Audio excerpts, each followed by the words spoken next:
here at Johnson & Wales, and welcome back for All Class Reunion Weekend. This is so awesome to have you all here. Yes. And you're up this morning, and many of you took the tour already, so you're all raring to go, right? Awesome. So I'd like to introduce you to two of our faculty members this morning. The first that I'll introduce is Chef John Poyourow, class of 2003, an alum of the university.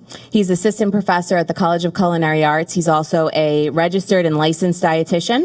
And he has been demonstrating how Johnson & Wales changes the way the world eats on NBC 10, which is the Providence affiliate of NBC. So without further ado, Chef Poyourow. Morning, everybody. Can you guys hear me okay? You guys can hear me? All right, so like she said, I am a graduate of Johnson & Wales. I graduated from the Culinary Nutrition program. Did anybody here take Culinary Nutrition?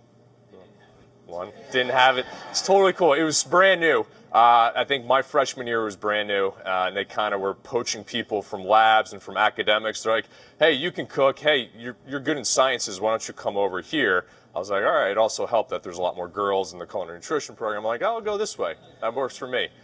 So I graduated. I wanted to become a registered dietitian, so I had to do a dietetic internship. I actually did mine in the Army. I spent 10 years in the Army as an active duty Army officer, dietitian. I did everything from med surge, ICU, thank you, health wellness. I did all those rotations. And then I found my true passion, which was sports nutrition. And for the majority of my career, I worked with infantry and special operations soldiers, teaching them about high altitude nutrition, cold weather. I worked with aviation pilots, getting them in shape. They've got a lot of weight that they carry in the helmets. They're very static in one position. I got my personal trainer's license, so I worked the whole facet. I really, really liked the preventative side of the house, so that's what I was trying to do with them. I was looking to get out of the Army. I wanted to settle. I had moved 6 times in 10 years. I was done. And I just happened to be working at a hospital for my last year. My civilian executive chef, because we ran the food service, him and I, he's a JWU grad as well. He spent 20 years active. He retired, and he was my certified executive chef at the time. We share an office. He's like, hey, bud, just see if JWU's hiring. I'm like, no, they won't be hiring. He's from Fall River. He used a couple expletives, and he was like, just put in your application. So I did, and 10 minutes later, our old department chair, Suzanne Vieira, called me up. She's like, you're hired. I'm like, but that was a half-done resume. You know, I wasn't really serious. She's like, no, you got the job. So they brought me back here, and I teach sports nutrition to our seniors, a course called Athletic Performance Cuisine, gearing our nutrition students to one day be sports dietitians, but you still have to get a master's like I did, have to spend time in the field working with patients to build up your resume before you can acquire the credentials to be a certified sports dietitian. And then we have a whole group of kids now that don't want to be dietitians, but don't want to be restaurateurs, but they like the chef aspect. So we have created this new slot called Performance Chef. And a lot of our students have gone off and are working with professional sports teams and D1 teams across the country. The executive chef for the University of Alabama football team is a graduate of ours, Culinary Nutrition. She's been down there for 4 years, and her contract's starting to expire, and she's getting hounded by University of Alabama, by Clemson, Texas A&M, and 2 other schools for very lucrative contracts to move or to stay to be the performance chef. So we've got about 10 to 15 students that are grads that are out in the world doing this, and they're kicking butt. They're doing awesome things. And if those teams win championships, they get championship rings and all that fun jazz. So, yeah, we're really changing the way. And then with the TV show, we're trying to promote that preventative measure, that heart-healthy cooking. You know, I'll talk a little bit about, hey, if you have diabetes, we want to control your blood sugars. If you got heart disease or high blood pressure, we want to bring your levels back in alignment, but through whole food concepts, which is what I'm going to do for you guys today, okay? I can get very sciencey, and probably about 90% of you will fall asleep, and I don't want to do that. It's still early in the morning. I want to keep you awake. So what I'm doing today is actually a technique that our performance chefs use, and it's something that you guys can do at home. This is called Sous vide. You're cooking with an immersion circulator. I bought this one off Amazon, pretty cheap, okay? They've got all sorts of bells and whistles. This one is actually Bluetooth connected to my phone. If I wanted, I could sit on the couch and change the temperature. I'm not that lazy. I actually get up and just rotate this dial right here. It's not hard. But I'm immersion circulating, I'm using a water bath to cook some salmon, okay? What's nice about this is you can preset the temperature. Like I've got it set to 120 degrees. It's gonna hold at exactly 120 degrees for forever, okay? So you could put something in a water bath before you go to work, kind of like a crock pot, come home, and it's done. Right now I could take the salmon out, which I did, and I could eat it as is. It's really soft, really mushy, or you can hard sear it, which I like to do. So I'm gonna hard sear this in a cast iron pan, get that little bit of crust on there. As you're doing this, you know, we cryovac those bags here because we have cryovac machines. You can do this at home with Ziploc bags. Through water displacement, all you do is you take your Ziploc bag, gently put it in here, and that water pressure will force all the air out. So you have it all the way down, you just close that Ziploc bag, you take one of these clips, clip it on the side, and you're done. All right, so all I have in here is a little bit of olive oil for that heat conductivity. I've got some dill and some lemon zest. I like to promote natural flavors as much as possible. Didn't put any salt on it. I'm gonna salt the salmon right now, okay? I'm gonna pepper the salmon right now, and I've actually got a little bit of dried garlic powder, which I will use on this also. There are times where I love to use fresh. There's times where I like to use dried. Everybody's like, why dried? Because it's got a little bit of a subtle flavor, okay? I don't want to punch you in the face with that garlic. I want that back note. Again, as you're building dishes, you want to talk about or do layering flavors. I tell my students all the time, how many of you have seen the Disney cartoon Ratatouille? Remember that scene where that one rat's describing to his brother rat about the different flavors, and you see those music notes going off, the high, the middle, the low? That's what we want for recipes. We want to be constantly building flavors, different layers of the flavors. So that's where that garlic powder is going to come into play. Over here, I've got that high note. I'm going to be doing a farro and quinoa salad with this, okay? I already pre-cooked the farro. I've already pre-cooked the quinoa because they take a little bit of time, and I didn't quite have 45 minutes with you guys, so I cheated. I'm sorry. But again, using natural ingredients here. I've got some red onions for crunch. I've got some kale. Let me throw that in there.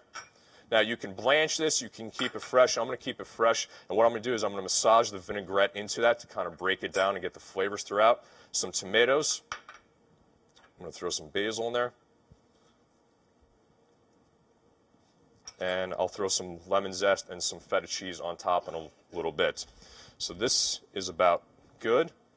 Now when you're doing the sous vide, okay, you have to be careful because it can make your protein very soft and delicate, which this is. It'll fall apart if you don't cook it to a high enough temperature. So I'm going to go very easy on here. Now I already took the skin off. Now you can keep the skin on. In that bag over there, I've got some that has the skin on. It's a personal preference. It's whatever you like. I don't like mushy skin on fish, so I want to either take that off or get it really, really crispy in the pan, okay? You can either take it off beforehand, but actually with salmon, because you're heating it up, you're changing the protein structure, so that skin is very easy just to peel off afterwards. So if you're not too comfortable with filleting fish and taking that skin off, you can kind of cheat and take it off afterwards. So I'm just going to get a nice little sear on that. I'm going to turn this temperature up. So again, I'm already at a temperature where I could eat this. Again, if I'm serving this maybe to athletes or to an elderly population, I'm going to want to cook it all the way. Here at school, our students love to cook this about medium rare. I'm not so much that rare side of the house. I like that more medium-esque personally. So we'll finish off the salad while that's going. Now in here, I've just got some vinegar. Okay, you can use champagne vinegar or white balsamic vinegar, whatever you prefer.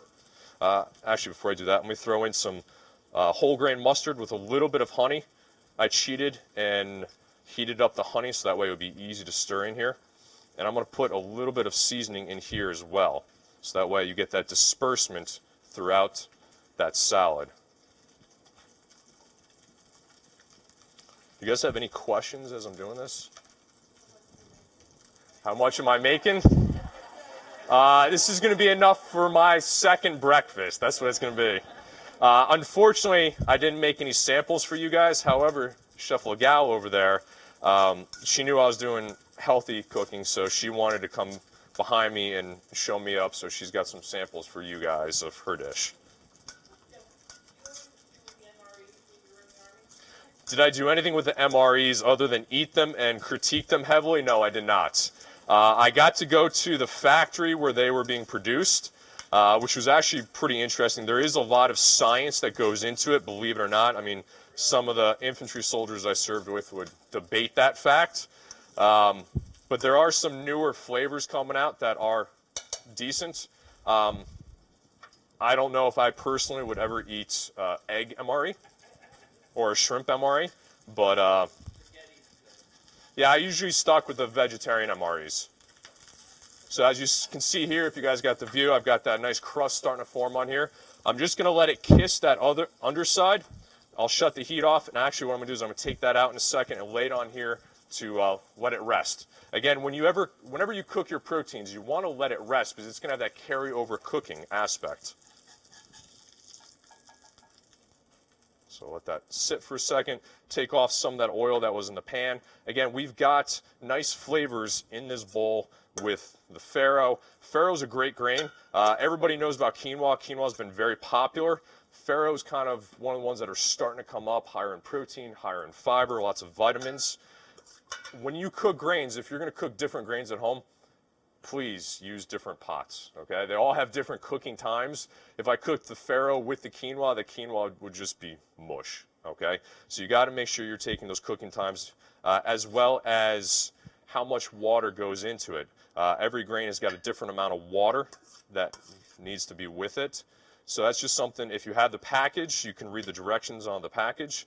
If not, you can very easily find a grain cooking chart online. Yes? It just talks about farro. I did the same amount of quinoa in here. I think I added that last second without putting that in a recipe. I apologize for you guys. Yes, ma'am. Now over here, what we'll do is we'll just top it with a little bit of lemon zest and some cheese. Now the cheese adds obviously some fat and some creaminess to the dish, which is real nice. The salmon, depending on the temperature that you cooked it to, can be really creamy. The nice thing about salmon is because it's a fatty fish, even if you overcook it, you can get away with it because that fat keeps it creamy. So it's a good one if you're unsure about cooking fish to start off with, unlike, let's say, halibut or cod that can tighten up on you very quickly. So we'll throw a little lemon zest on here. You can use any cheese you want, ma'am. I'm using a little bit of feta cheese because that's what I like personally. Goat cheese would be nice with this. And if you didn't want to do cheese, you can use a Greek yogurt. Maybe make a quick tzatziki sauce. So Greek yogurt, some lemon zest, some shredded cucumber. Let that cucumber drain to get the moisture out. And a lot of dill, garlic, salt, pepper. And then you could make that sauce on the plate, or you can just put that on top of the salmon right before that goes out if you want that sauce component. Another thing you could do is you could build a pan sauce in here. Maybe take, once the salmon comes out, throw a little bit of butter in there. Make it into a brown butter, throw some more herbs in there, and then you can just drizzle that on the plate itself. Again, I didn't want to do that because I want to focus on the heart health aspects of the dish. So I used some omega-3 fats with the salmon, the olive oil. Okay, so again, we're looking at heart health, reducing bad cholesterol in the body. You've got fiber in the grains over here. So again, fiber binds with fat in the body. Okay, so it helps to bring down cholesterol, it helps to bring down blood pressure. I'm using a little bit of salt. You do need a little bit of salt in your cooking process. That helps to accentuate all the flavors. But the main flavors in here are coming from the basil, from the lemon zest, because I had that in the immersion circulator, the pepper, and the garlic powder as well. So when I build dishes, I also think about the time it takes. At home with the family, I want to get food on the table. I know it sounds a little funny, but within 30 minutes or less. So that can be going all day. I'll come home. Maybe I've started prepping the quinoa on a Saturday or Sunday, so I've got that already cooked. It's chilled in the refrigerator, so I can take it out. I could turn this into a quinoa and farro fried rice dish. You know, just stir fry it real quick if you wanted it hot. If not, the cold aspect works really nice, especially today. I see a lot of you in shorts. I'm jealous right now. You get that cold aspect, you get the hot aspect of the salmon. Flavors come together. What questions do you guys have? Sir?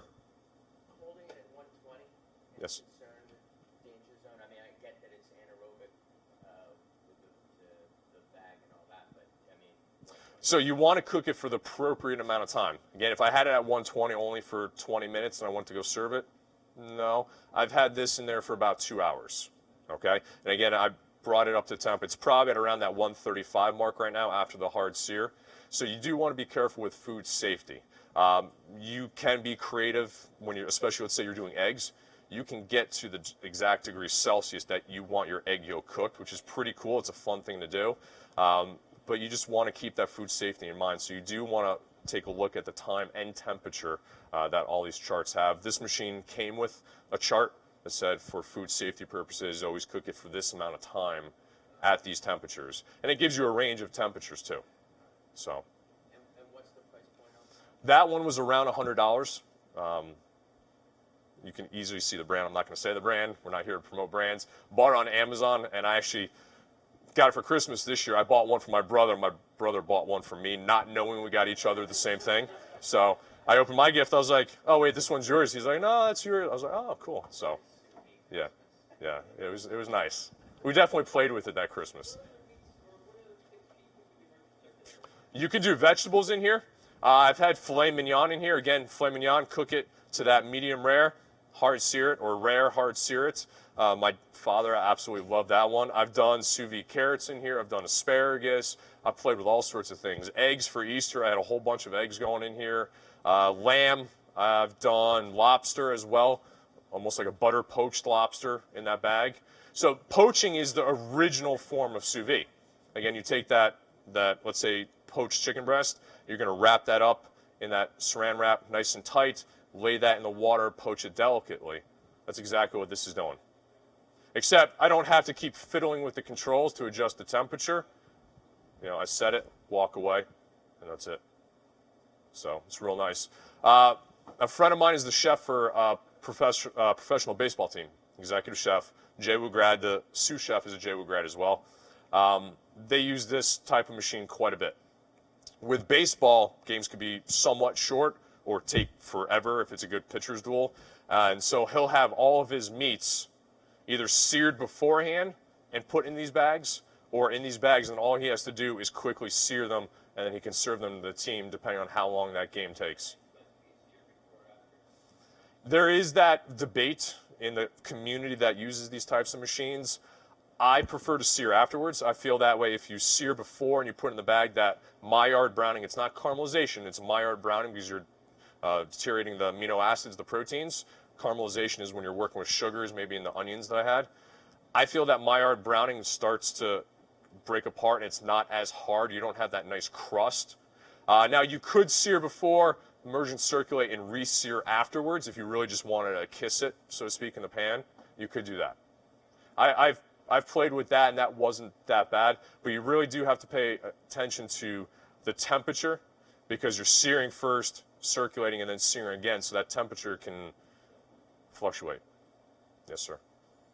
You have to be concerned with the types of plastic bags you use with It should be food safe in there. Again, the major companies that make those bags are safe to use. These are food quality bags that we use here at school for the cryovac machines. I wouldn't go to a generic dollar store and buy their plastic bags. I'd spend a little bit extra money. So, I mean, this is something that I'll do not all the time at home, but it does make my life easier. Let's say I want to go out on my property, cut the grass for a couple hours, and do whatever else I have to do. I have a couple acres, so I can just put it in here, come back, and then throw leftovers together, throw something together like this. I have two little ones that when they want to eat now. So they take after me. I'm the same way. I want food now. So yeah, I would just spend that little bit extra money on the good quality bags. Yes, ma'am?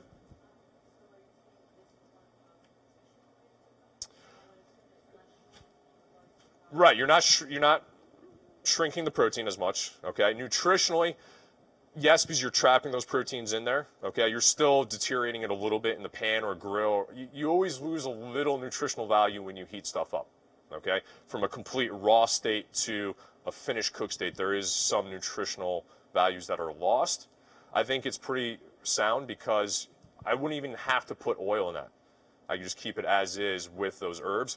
But with the herbs and the oil, you get that flavor to spread around a lot better.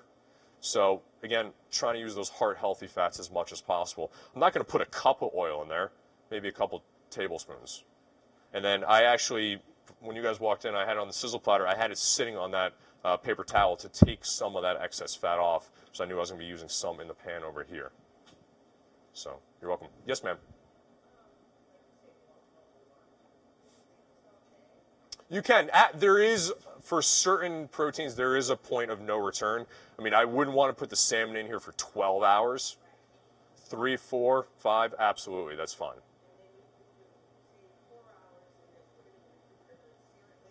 Yes, ma'am. Yes, ma'am. So you could prep your food for the week. I usually prep stuff 3 days out because I know schedules always change. So if I've got 3 meals that I could easily throw together in my refrigerator, I tend to work PMs here, so I'm 1:45 to 7:45 at night. This coming week is my chef table week for my class, so I have sports teams coming in. I probably won't be getting out of here till 9 o'clock. So either a babysitter or for my wife, I want to make sure that they can pull it out and just have it ready for the family.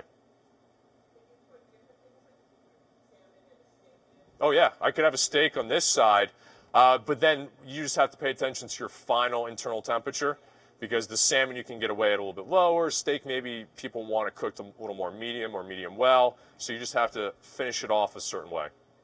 But yeah, I could easily have different types of protein here, or I could have my carrots on this side. I could have some parsnips on this side. Yeah. And I just took this out of the classroom so that way you guys can see it. At home, I've got a big lobster pot. That's what I use. Absolutely. So if you're just going to put it on the counter, this is temperature safe. If your counters at home aren't temperature safe, just put a rag underneath, because again, this water is 120 degrees. So that's it. No, ma'am. Food safe, food quality ones. Yes, ma'am. Yes, ma'am.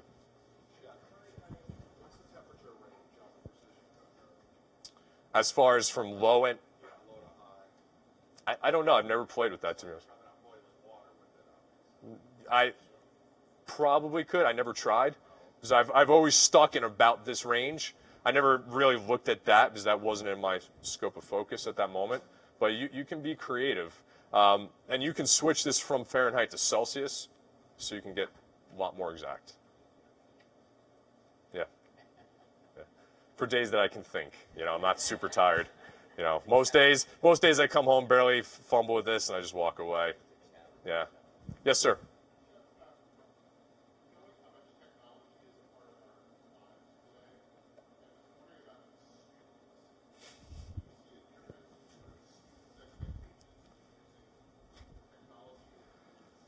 So my class is a little more technology driven. There's about 2 hours worth of math my senior class, 2 hours worth of math my seniors have to do before they can even touch food.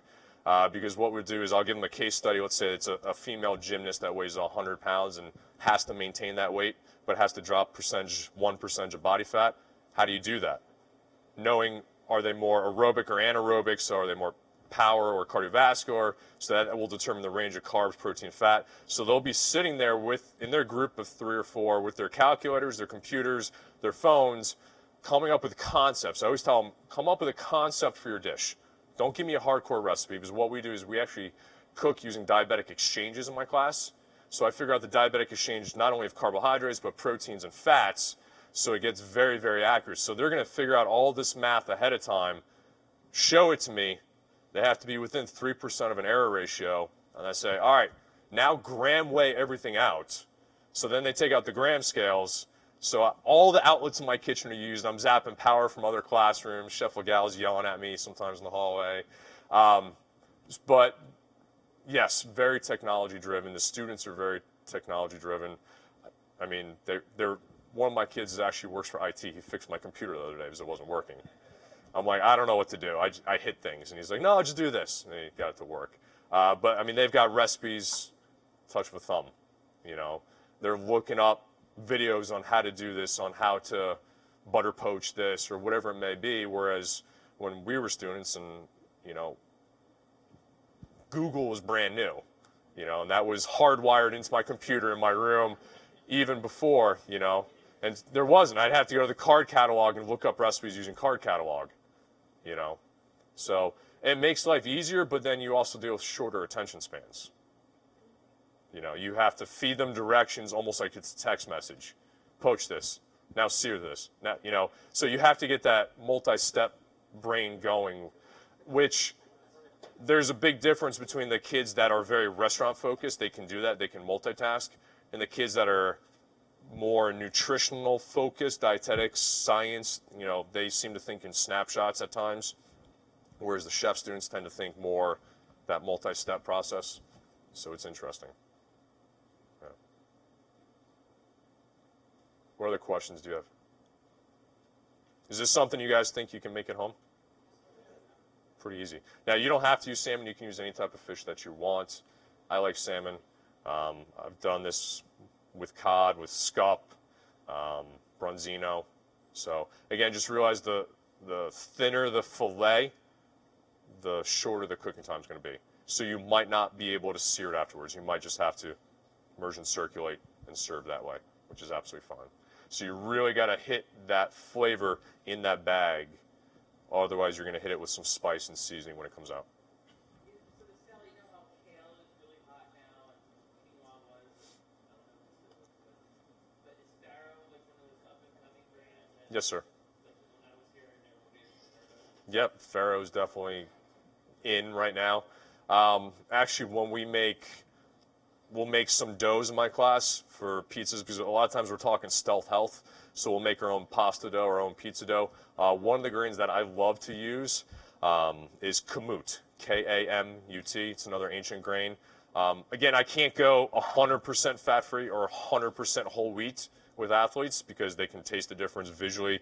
Why is my pasta brown? I want white pasta. So if I can get 30% kamut flour in there, I'm increasing the fiber content, increasing the vitamins, increasing the protein, and that's got a little bit of a buttery flavor, which tends to be real nice. Do you mill your kamut or do you just buy the We get it pre-milled. Yeah. I would like to start milling, but it would be nice. Yes, sir. Am I running out of time? Yeah. Yeah, whatever spare time that is, yes. So, thank you guys. Enjoy the weekends.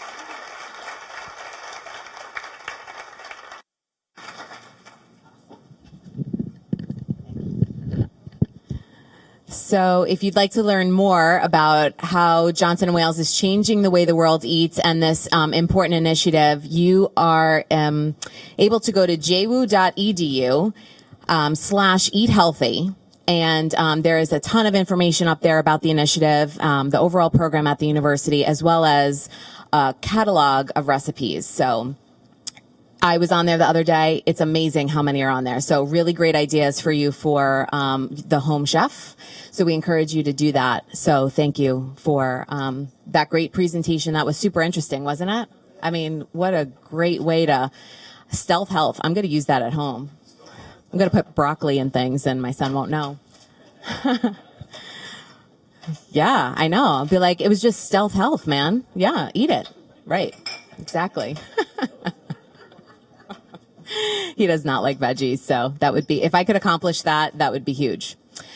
So thank you so much. That was awesome. Our next instructor who's setting right now is Susan Lagalle, class of 2001, also from Johnson & Wales. She's an associate instructor here at the College of Culinary Arts.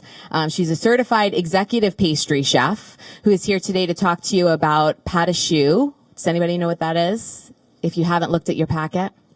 I had no idea. I was like, ooh, this is fancy. And it's like an eclair, which I love, but I would never imagine attempting to make that at home. But she has assured me that everyone can do this at home. So I am super excited to learn about this. One fun fact about Chef Lagalle is that she was recognized as 2016 Teacher of the Year, as determined. I had to put that in there for you. You're welcome. I wanted to make sure that people knew that about her because that's so cool, because that was determined by her fellow staff and faculty members from the College of Culinary Arts. So a huge achievement. So we appreciate you and thank you so much for all that you do here for our pastry students.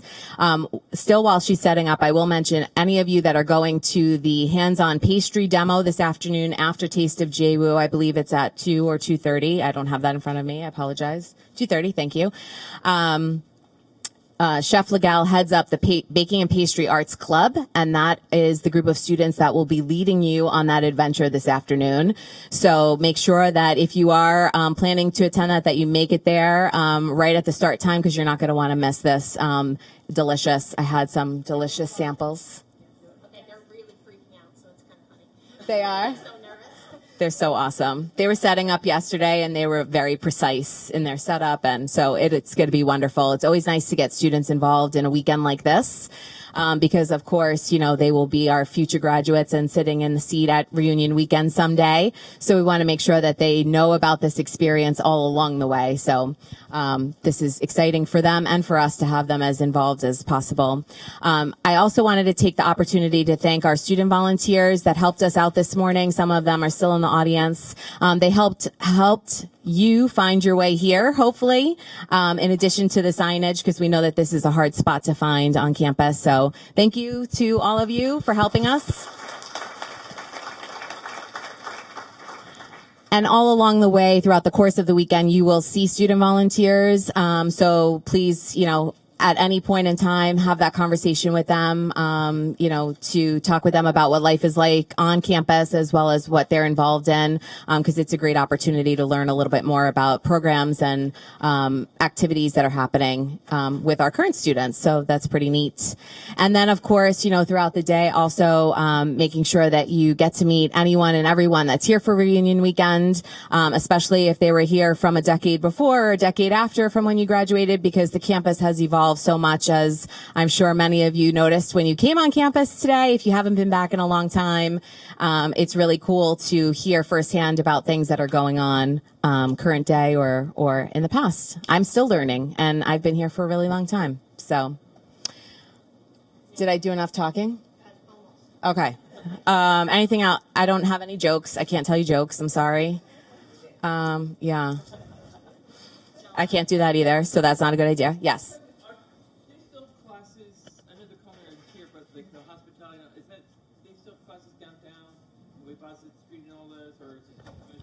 Hospitality students have classes mostly downtown, which we refer to as the Down City campus. There are a lot of the same buildings that were here along the way, as well as some new ones. If you're going on a tour this afternoon of the John J. Bowen Center for Science and Innovation, as well as the Physician's Assistant Building. Those are our two newest buildings down city, but you will pass some of the ones that we may recognize, like John Hayes and White Center and Wales Hall, which is the original building to the university where Miss Johnson and Miss Wales held their first classes. Yana Center, things like that. Gaby Commons, where you will catch the shuttles. Did anybody travel by shuttle today? Wildcat shuttle? No? Yes. Okay, great. So I will also say while we're waiting is after. Okay, thank you. So I was really running out of things to say. Yes. No, I'm sorry. Alumni Supper Club. Yeah, no. No, I know. Bummer.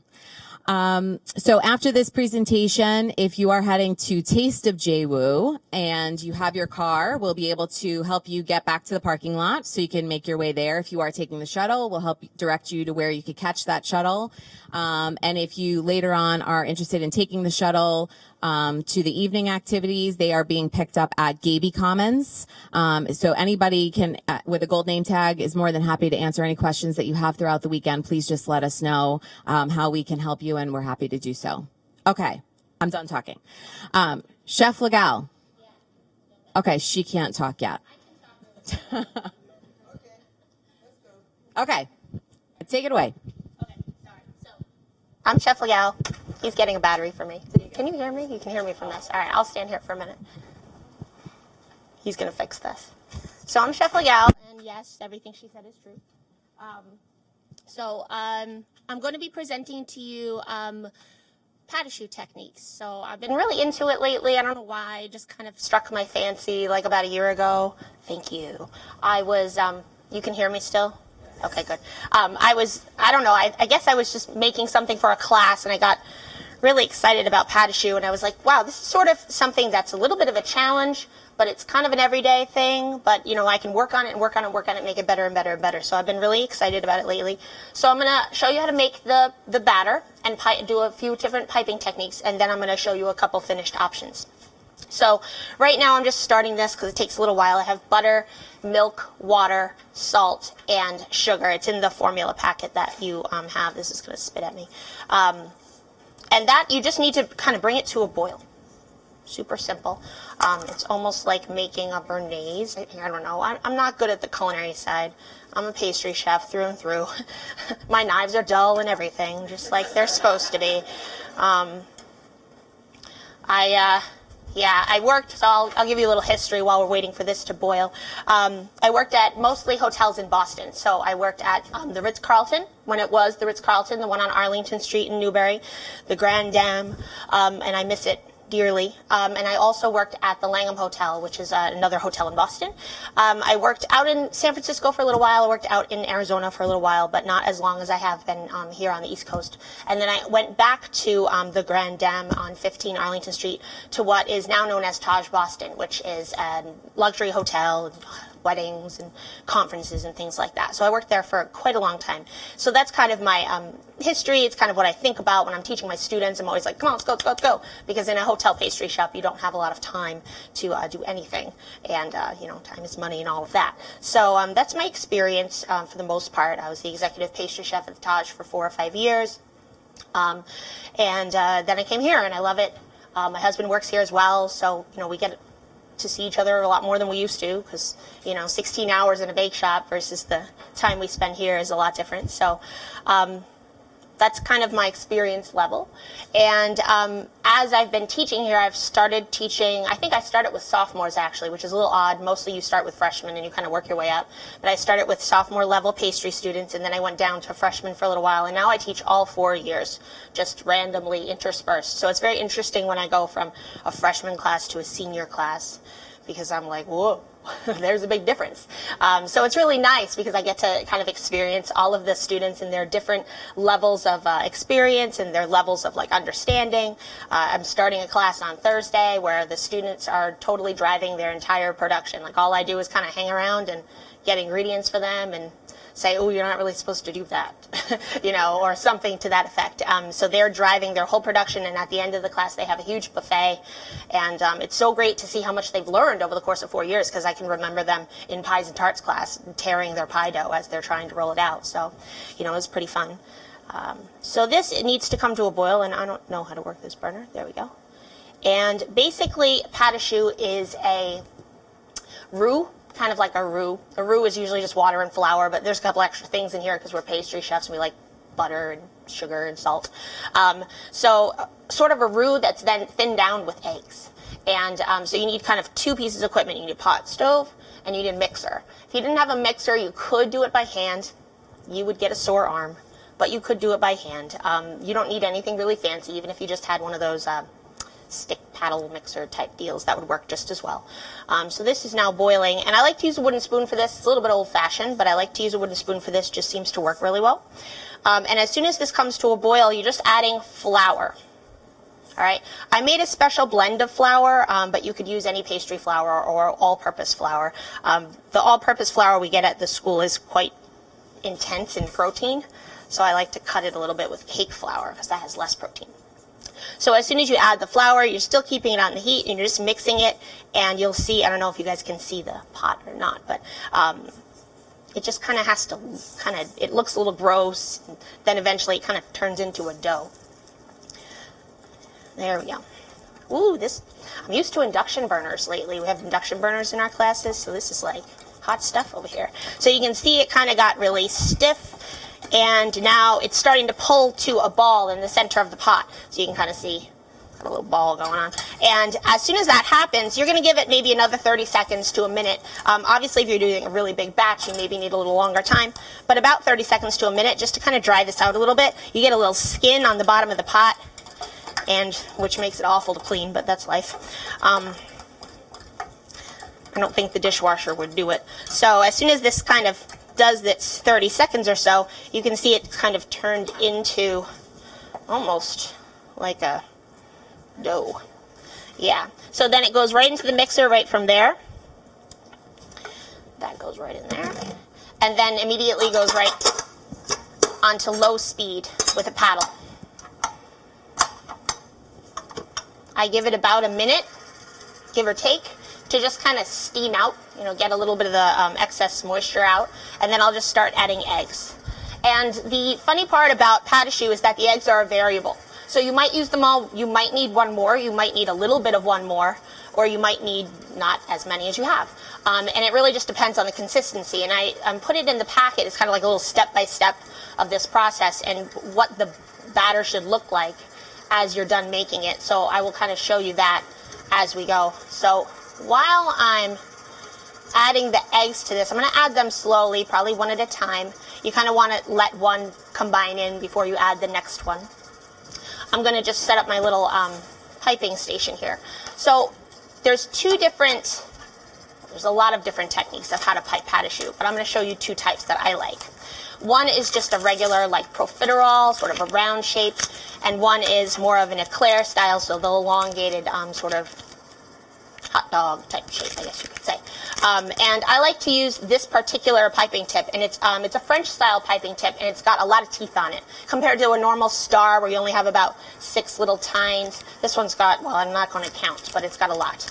And that actually creates a striation on the side of the eclair so that when it rises in the oven, it splits on the striation instead of exploding at random points. That's what I find happens to a lot of people.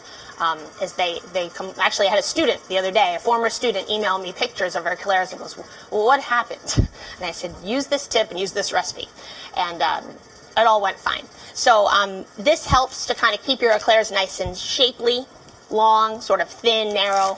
I don't know if you guys are on Instagram, if you follow a lot of chefs. I know I do, and eclairs are huge right now, and everyone who makes them, they're all perfect. And I'm like, how do they do that? So that's what I'm striving for. I don't know if it's ever going to happen, but we'll see. And then the other one is just a profiterole, and that's like a really go-to shape for like any kind of dessert you wanted to do. You can just do regular plain pate choux with no flavorings, and you can just fill them with vanilla ice cream and serve them with chocolate sauce. That's very classic. You could also top them with a little bit of this choux sablé, we like to call, which I'll show you how to use in a minute.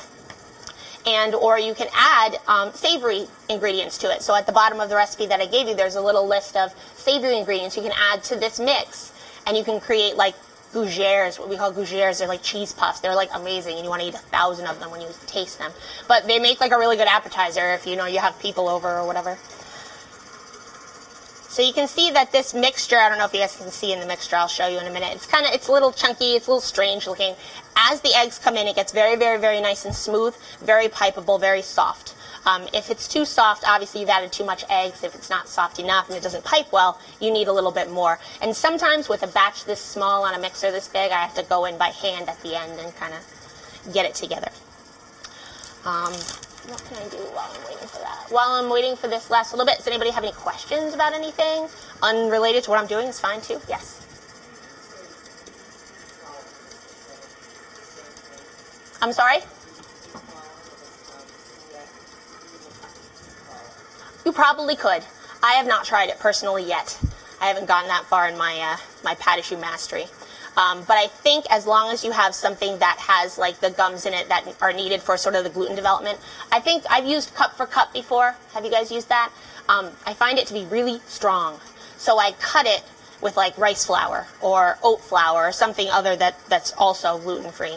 And that seems to work really well for a lot of different recipes, so maybe it would work well for this. I'm just going to assume I need all of these eggs. I really probably shouldn't have done that, but I did. Too late.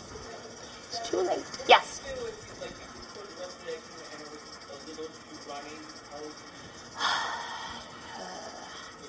I generally would be like, okay, I'm starting over. But I think if you were like, well, I have nothing to lose, you could probably try to add a little flour. It's not cooked, but again, it's going in the oven too, so you might be able to just absorb a little of that moisture. That's probably what I would try if I was going to try. With my students, they oftentimes are like, oh, chef, it's too runny. And I'm like, there's the trash. Start again. Only because we want them to learn the correct way and stuff like that. But, you know, in a pinch, I'd probably add flour. So I'm going to pull this off the mixer now just because I feel like I could get it done faster if I was doing it by hand.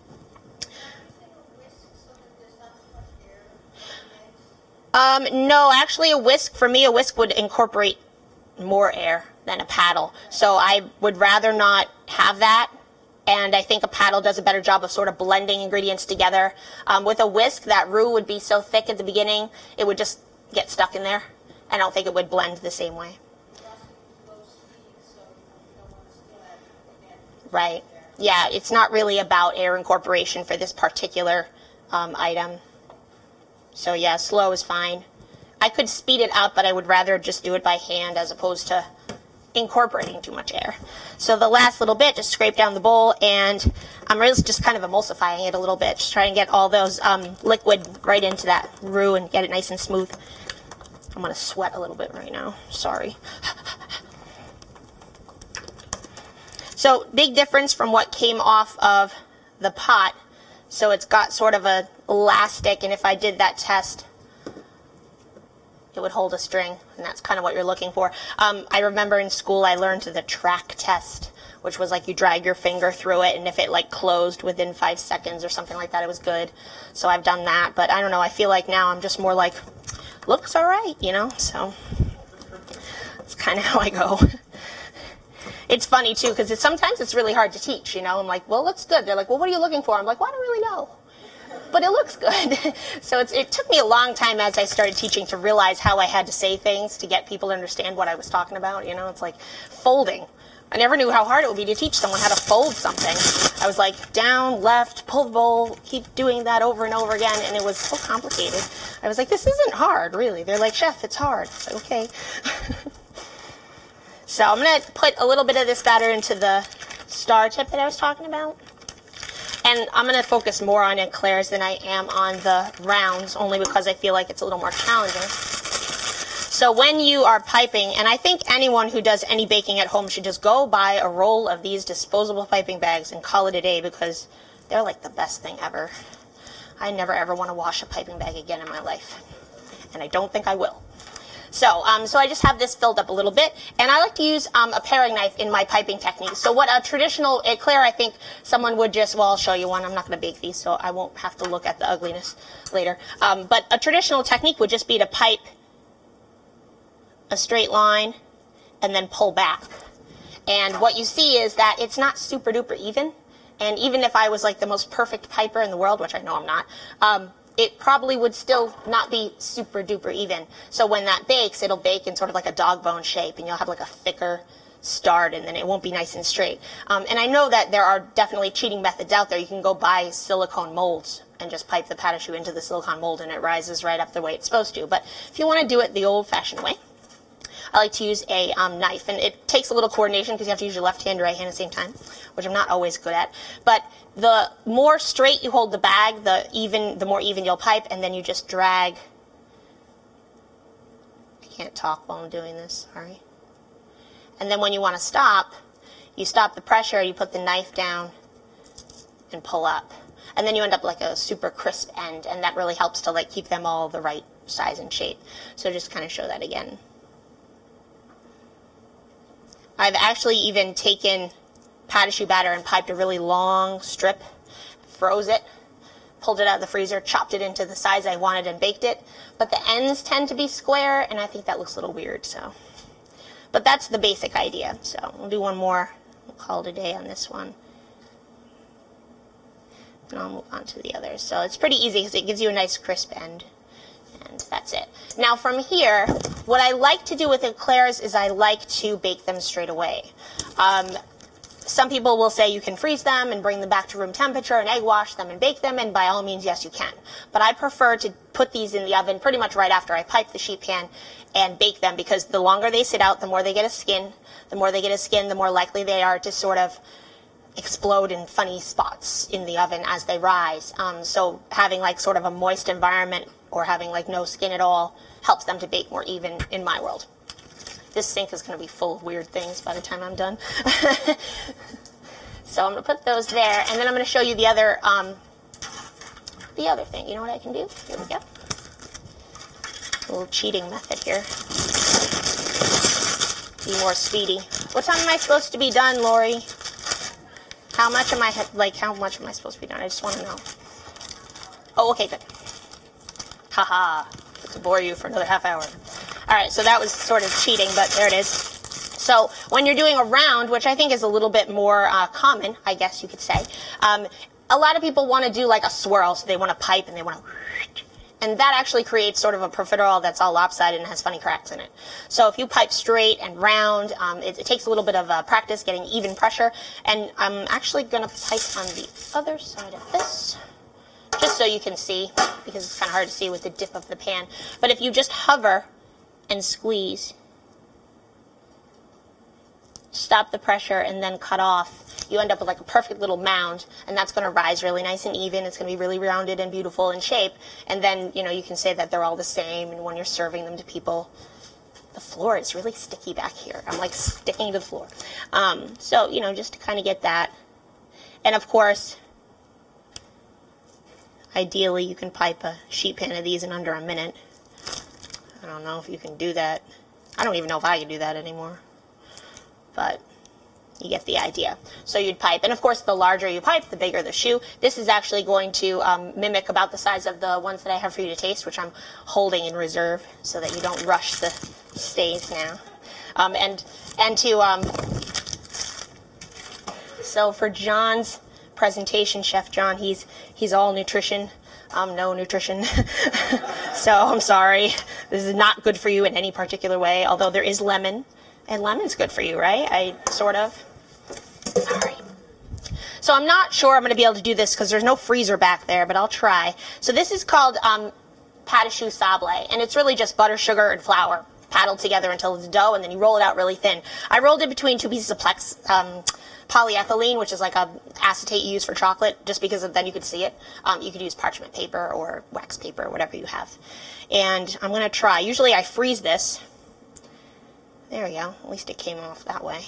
Usually you freeze it, and then you pull it out of the freezer and pull off all the plastic or the parchment, and then cut it out. If I can get it done without freezing it, that will be good. We'll see. We'll see how I do. But this actually is something that you can make, or you don't have to. So it's your choice. This is going to give it a sweet, crispy, crunchy top, if that's what you choose to have. And I also find it helps with the shape. So if you're really looking for something super even and perfect, put this on top because it helps to keep everything nice and rounded, as opposed to like sometimes they'll rise this way, sometimes they'll split there, sometimes they'll split there. So you'll take a set of, you know, round cookie cutters, whatever, about the same size or a little bit smaller than what you've piped, and you just cut out this disc. Like I said, I don't know if I'm going to be able to do this because it's really hot in here, but we will try. Ooh. Ah, success. And then you would just, and this is usually frozen, so it doesn't like bend, but you would just put it right on top, and then you bake those. So you would do all of those just like that, and it just gives it a nice crispy top. That doesn't affect the rise at all. It does a little bit. So this size and shape, as if I baked it as is, would probably be a little bit rounder, a little puffier. This is going to weigh it down slightly, so it's going to give it a little more of a that shape as opposed to that. And it depends on what you're looking for the final product, and to, you know, if that matters to you. So the baking process on pate choux, and like I said, you can do it at home. You have to know your oven really well. I think that's the most important thing, is just knowing your oven and knowing, you know, is it correct temperature-wise? Like I know mine at home, like I set it to 400, it's really 425.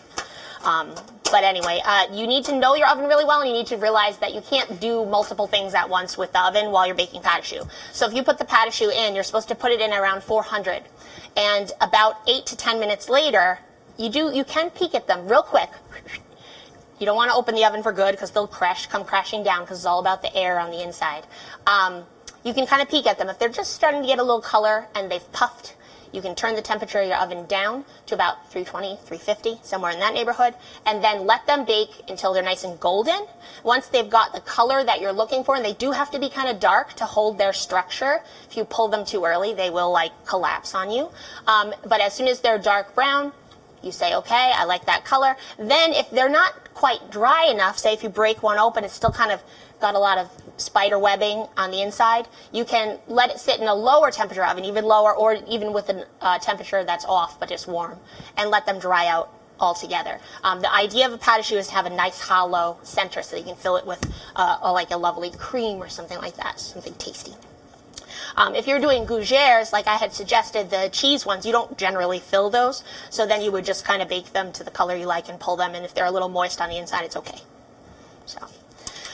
So the choux has been piped, and now it needs to be filled. And because I'm doing a lemon meringue eclair, I also need to make meringue. So before I go into all of this, I am going to quickly start the Italian meringue for the topping, just because it takes a little while to cook. So Italian meringue it sounds really hard, but it's really very easy. Any meringue is egg whites and sugar. The general ratio is 2 parts sugar to 1 part egg whites. When you are doing a basic meringue, something that does not require any heat, you just put egg whites in a bowl, whip them with sugar, that ratio of 2 to 1 is really hard to achieve. 1 to 1 is probably more achievable because granulated sugar is really heavy. Trying to whip egg whites really fluffy and then get all this granulated sugar in just tends to make the egg whites kind of collapse, and they don't want to stay up nice and fluffy. So when you're doing a 2 to 1 ratio, I suggest a Swiss meringue or an Italian meringue. A Swiss meringue is where you would put egg whites and granulated sugar in a bowl, put them over a double boiler under like boiling water, and get them up to about 120 to 120 to 145 degrees Fahrenheit, and all the sugar dissolves, so you have sort of like a hot egg mixture, and then you put it on a mixer and let it whip. I say 120 because that's sort of the known temperature, but if you cook eggs to 120 degrees, they are not food safe, right? 145 for 15 seconds is where you need to be to have eggs at a food safe temperature that you can technically eat them without worry of salmonella or anything like that.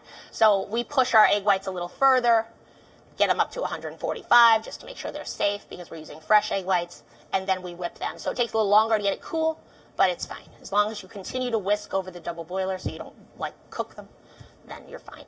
But I think, personally, Italian, and it's probably because I'm half Italian, you can tell, right, because I talk with my hands. I do a lot. An Italian meringue is just as, I feel like it's just as time-consuming as Swiss meringue, but better in general, just better. You know, it just has a silkier, smoother texture, it's easier to use, and you don't have to worry about that whole 145 degree, don't cook the eggs over the double boiler thing. So, I have a 2 to 1 ratio here. Most of the sugar, not every single bit of it, but most, with the exception of about an ounce, is going to go into this pot. All right, and it's just a nice clean pot. And then I'm going to take a little water, and I'm just going to let it wet all of the sugar in the pot.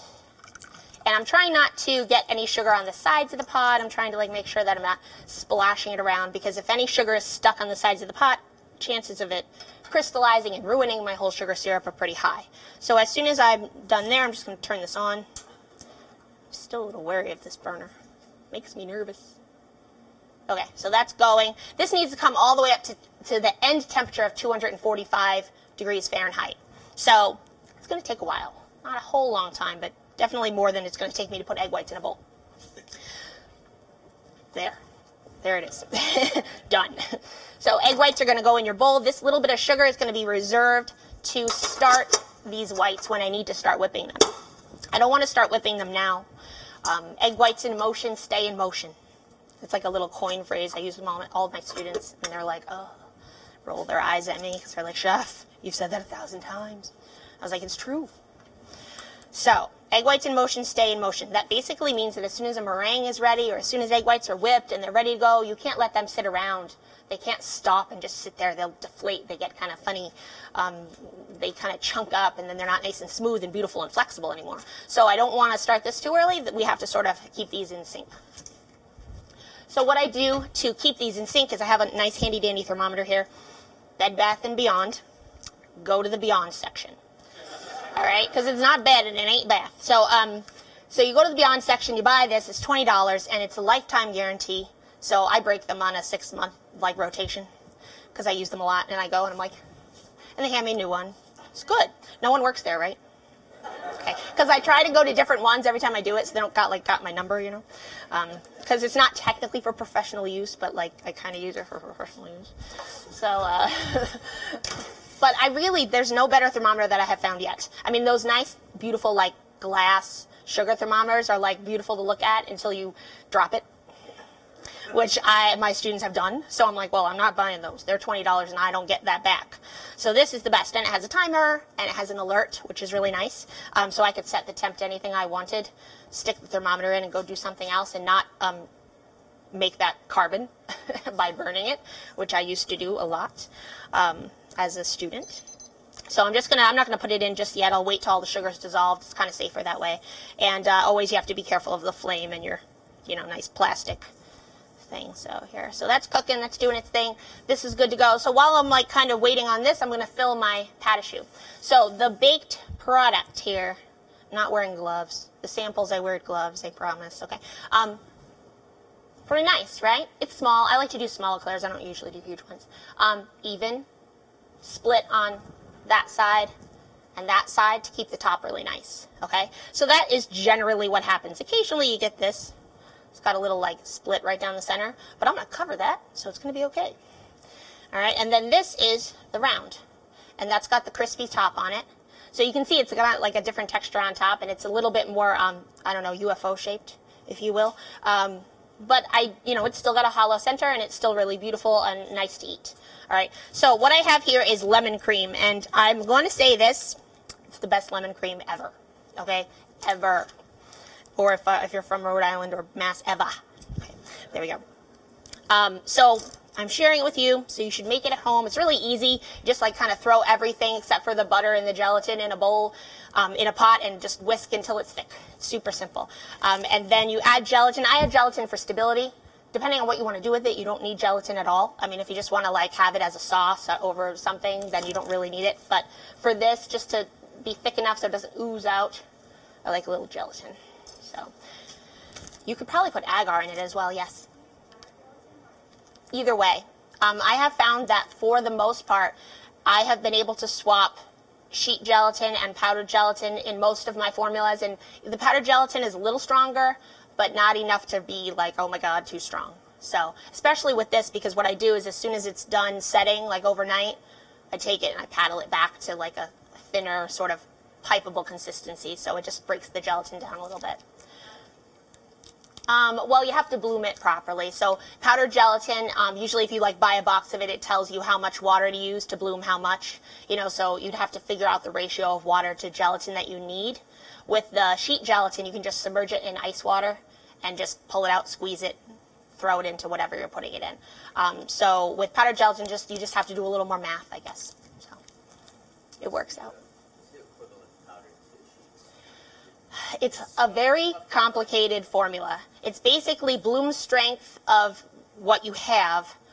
All right, let me see if I remember this because I do it with French recipes all the time. It's like bloom strength of what you have. So each gelatin type has a different bloom strength. Powdered gelatin has a certain bloom strength that, like, I don't even know the number off the top of my head. It's like maybe it's 220, I don't know.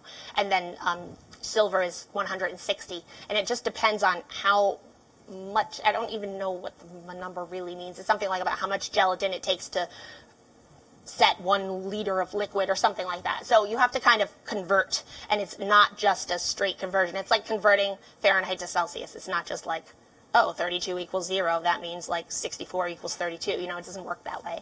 So it's kind of a complicated formula. I do it with French recipes a lot because the French gelatin is a lot stronger. So my students come back from France on their internship, and they're like, I want to use this recipe, and I'm like, yeah, it's not going to set. So, we have to do a lot of math, but they're always so surprised. So, super easy to fill these. You just poke a little hole in the bottom. I used an extra little star tip, but you can use kind of anything, paring knife or a thermometer probe or something like that. And then you just take this, and this, I just have another star tip on here. Sometimes you can even poke the hole and fill at the same time if you want to, and just squeeze it in. And you kind of go until it starts to explode, and then you're done. Occasionally I've had one pop out the other end. That's a little messy, but it happens. Absolutely. So this is lemon cream, so it's definitely hazardous. It's got, the eggs and everything. So as soon as I was to fill these and decorate them, I would keep them in the refrigerator until I needed to serve them. They have about a 4-hour window, as does most, potentially hazardous food. You can keep it out for about 3 to 4 hours, and then you want to throw it away. But so those have not been out that long, I promise. So for eclairs, I poked 2 holes in the bottom. You can't really see them, but they are there, just to make sure that I fill it well. That's the hardest part about pate choux, especially when you're serving it to people that are going to know the difference, is that if you don't fill it all the way, they're like, oh, but it's hollow and there's nothing in there. And so you kind of have to feel the weight and kind of get a good sense of, oh, I didn't poke holes in that one. Hello. There we go. So this is now at 2:32, which is the perfect time to start whipping whites.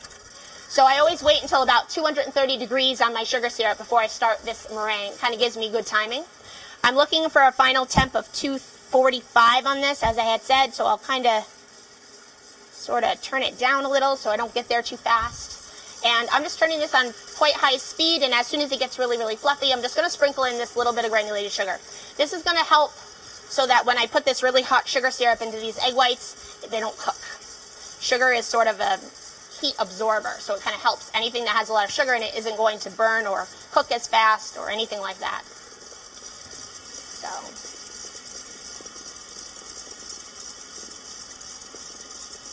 sugar flying.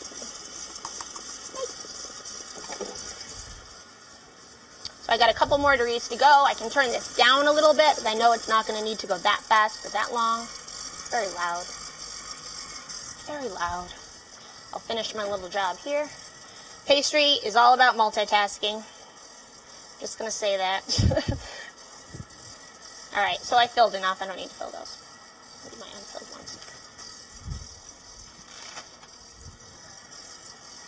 Someone asked me a question. Oh, yeah. As well, absolutely. No, I really actually try not to. My mom, though, when she cooks Thanksgiving dinner, every pot in the house. Every single one. All right. So this is at the appropriate temperature. And there will be a little overcooking, so I'm really expecting this to be at about 248 by the time that I put it into the egg mixture.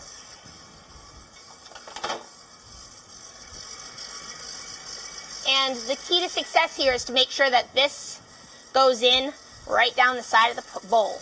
If you hit the whip with this, you're going to have like a spider web of sugar.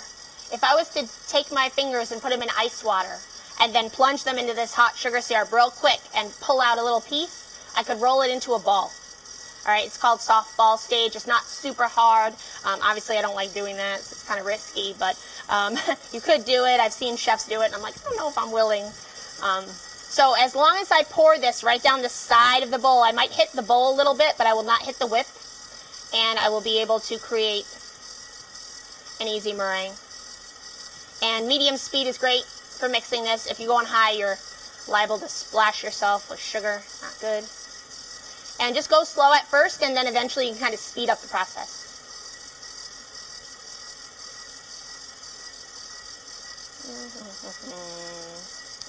I made a lot. I really don't know why I made so much. I don't need that much, but that's okay.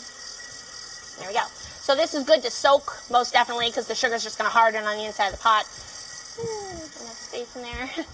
We'll soak it later. I'll be scrubbing that later on today. It'll be all right. So now I just need to let this ride for about 10 minutes or so. What I like is I like to use it still slightly warm. It keeps it flexible longer. It pipes nicer and smoother. So it just, it's nicer. So while I wait on that meringue, I'm just going to set up my final little display here. Torch. Now I know you probably don't have one of these at home, but Home Depot, really, Home Depot is like a pastry chef paradise. But they do sell small ones, like sur la table or something like that, like the little tiny ones, but we don't have those here at school, so here it is. You could technically use the oven to brown your meringue, but I don't like to put lemon cream and pate choux in a 500-degree oven for 5 minutes. It just doesn't sound appealing to me. A lemon meringue pie, sure, why not? But because of that, I prefer the torch, and it's really just something that you might, like my husband has one of these for, working in the workshop and stuff. So I'm like, oh, I need that. his first experience frying a turkey, he had 4 of them set up around the bottom of his pot. I was like, we need to get you a turkey fryer. Like, this is like a fire waiting to happen.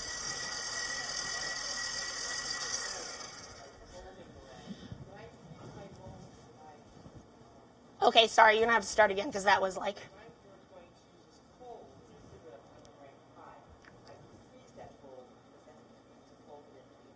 No, not meringue. Meringue is not heat sensitive the way, I think you're thinking chantilly or whipped cream.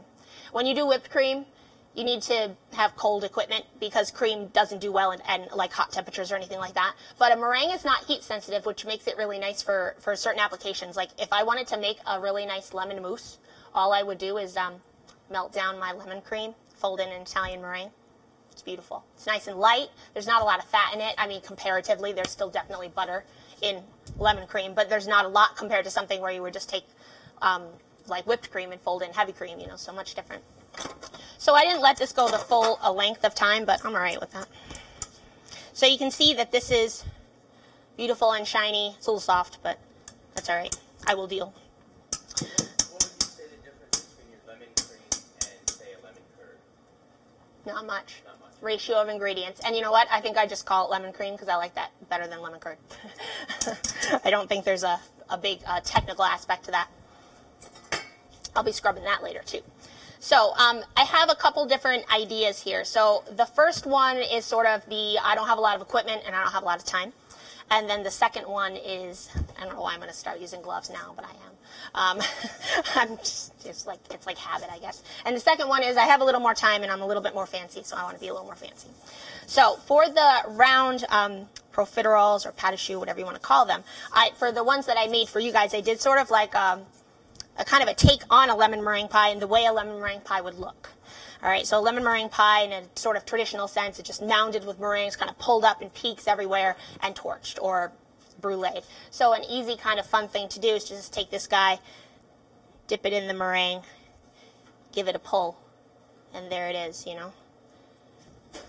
Now, here we go. This is what I need to do. Of course, I've got meringue all over my hands now. Lovely. Didn't plan that out very well. Sorry.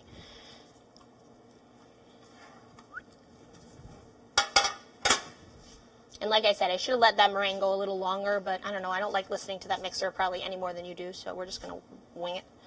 And it's kind of cute, you know. It's little organic, if you will, right? It's not like super pastry chef 101, but you know, but it's still like complicated enough, and it looks cute. And you can get a little like Hershey Kiss going on there.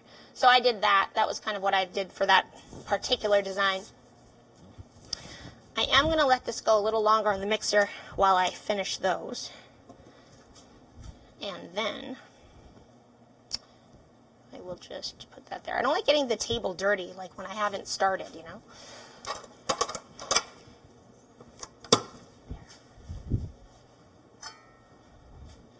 Just needs to be like a little more shiny for the other design that I want to do. Go.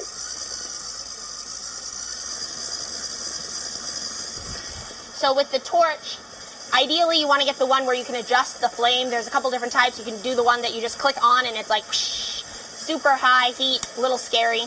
This one you have to twist and then you can kind of bring down to something a little more manageable. And then you just have to kind of go in quick. If you go in too long, you'll burn it. So you just want to go in quick. Obviously, I'm not putting this on parchment for a very good reason. We've done that before too. And depending on how browned you like your meringue, you can kind of do what you want to do. I don't prefer it to be super dark, so those are those. There we go. That's better. All it needed was a little bit more time. So this is a little stiffer now and a little bit more shiny. And this is actually perfect for the, or for both, actually it would work for both, but for the other design I'm going to do, this is maybe a little more finesse.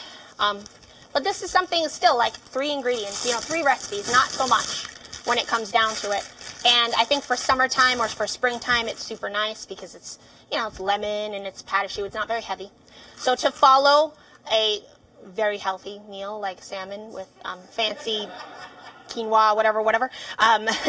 This would work, I think. I have all sorts of respect for nutritionists, but I am not one of them. I could not figure it out. So I have a, if you've ever seen a buttercream rose before, buttercream flour, I have a tip that is very similar to that in this bag. And it's kind of a blade. It sort of looks like a petal. It's hard to tell until I actually pipe, so I'll kind of go for it. Sorry, I don't have any temperature sensitivity on my hands anymore, so I'm like, is this warm still? I'm going to pipe on chocolate, and I want to make sure I'm not going to melt the chocolate. So I have these little gold boards, and this is like, if you want to get really fancy. Otherwise, you could just take a plate. That one's dirty. That one's good. And these are like what, if you go to a hotel, you'll see these. So just to give the eclair something to stick to. I know the filling is down there, but you never know if that's actually going to help. Put these down. And then I'm gonna try two different kinds. So this one, I'm not going to use a chocolate piece, because if you think about it, I have to pipe this, I have to torch it on chocolate.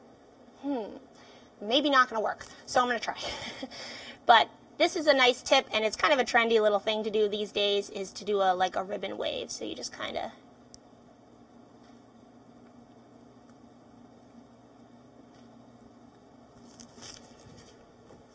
we'll try one with chocolate just for fun. So if I'm going to do the chocolate, I'm going to put a little more meringue down just so I can kind of glue it. I find the chocolate just kind of gives you something nice to pipe onto.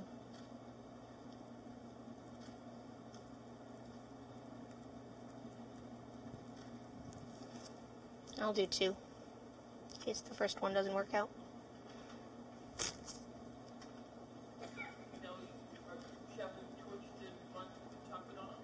I'm going to try. I don't know if it's going to work, but I'm going to try. Give it a shot, right? So I think it's all about control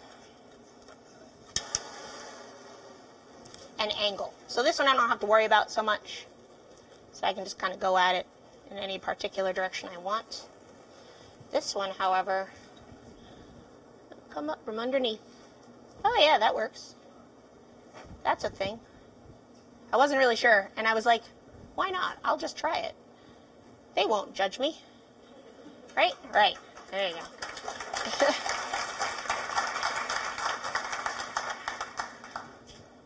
As long as you know what's going to happen, right? Alright, so just be really careful, and you can get that done if you really want to. So, you know, tempering chocolate is something not everyone's up to. That's why I think it's just as easy to go that route. But if you want to get extra fun. And then just because I am who I am, and I'm a garnisher. So I worked at the Ritz-Carlton, I worked at the Taj Boston, all like kind of high-end hotels, did lots of Mother's Day brunches and things like that. Everything had to be garnished, like 1,000. You know, it couldn't just be this. It had to be garnished. So I'm going to garnish, because it's who I am. So I can't help myself. And these were supposed to be chips, and it is so hot out. They are now more like fruit leather, but that's cool. I'm fine with that. They still hold their shape. It's fine. They're just lemon slices. So I just sliced a lemon on like really thin on a mandolin or whatever you got. And I actually just let them dry at room temperature. If you wanted to force them in the oven, you could put them at a low temperature oven for a long time. They become chips. Like I said, if I had done that, they might not be more like fruit leather, but we'll see. So you could do something like that. I think I included that in the formula packet. I think I did. There's lots of other things. You could just throw a little zest on there as well, you know, if you want more of a fresh lemon flavor. But you'll tell me, but I think that the inside speaks for itself. No one would be surprised that it's lemon. And of course, these little chips, while not necessary, do help to kind of identify your food too, if you're doing more of a buffet type thing and you don't want to spend the time to make labels. Which people don't read anyway. I don't really know why I even bother half the time.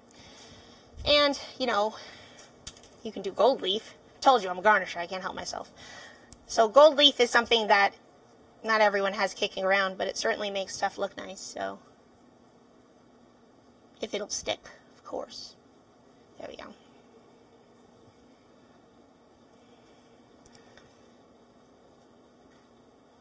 And this is 100% edible. 24 karat gold leaf.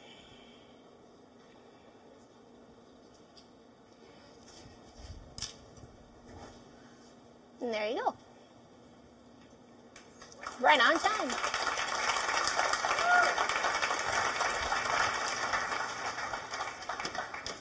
So now, if you would like to eat or try, I did make some for you. I don't know if I have enough. I think I do. I don't know how many people you are, but I have plenty. I didn't count. And I will also open up the floor for questions. So if anyone has anything they want to ask or no, anything at all? Yes.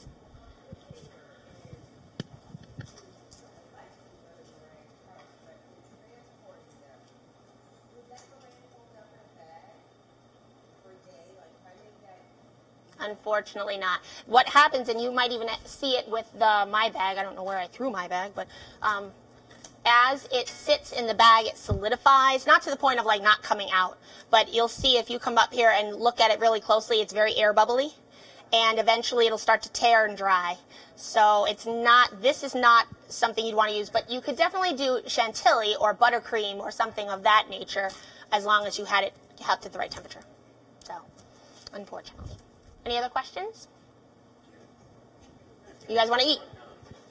Come on up and eat. It's nice. Thank you so much, Chef Lagalle. Big round of applause. That was awesome. I want to take And thank you for the samples. That's even more awesome. Yeah. And I feel so inspired. I'm going to try this. We'll see how for it. successful I am.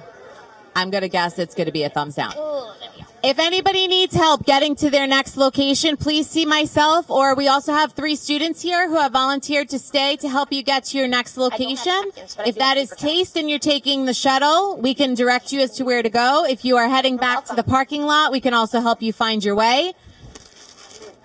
And feel free to come on up, take a sample, and speak with the chef. Thank you. But because I put it in a sweet application, Right. it helps with the browning.